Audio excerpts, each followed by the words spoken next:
पिछले 7 साल में देश भर में 70 पेपर लीक हुए हैं, जिससे 2 करोड़ युवाओं की ज़िंदगी बर्बाद हुई है।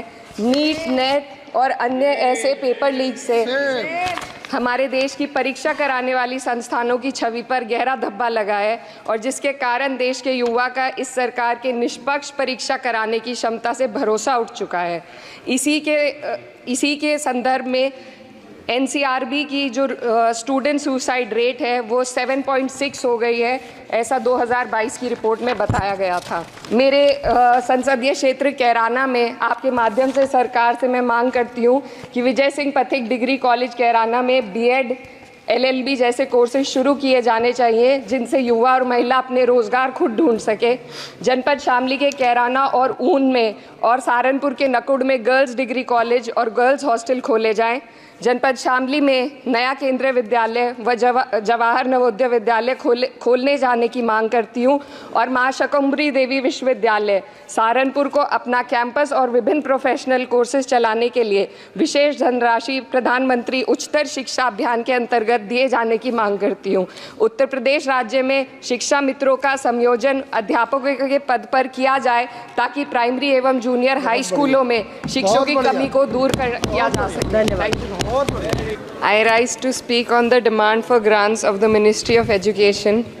And while the Union Ministry of Education recently celebrated the 4th anniversary of NEP 2020 with the week-long Shiksha Saptah, this grandstanding does nothing to address the stark reality.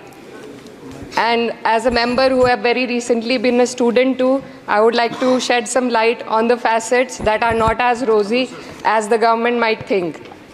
Despite NEP 2020's clear directive and the Kothari Commission's long-standing recommendation for 6% of GDP in education, the Ministry of Education's allocation is less than half of what has been recommended.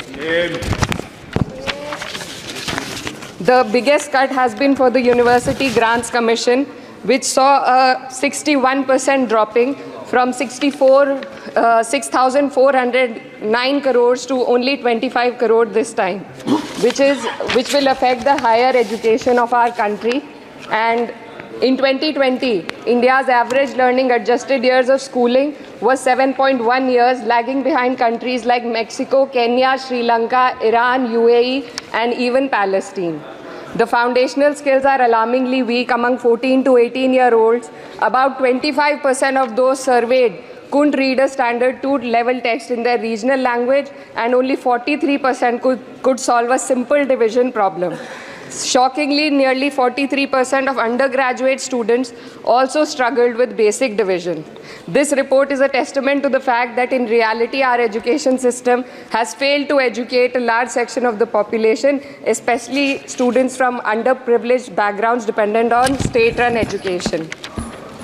Speaker ma'am, higher education, especially for women, is crucial to gaining empowerment and employment. And the AISHE report shows that only 10.4 colleges in the country were exclusively female.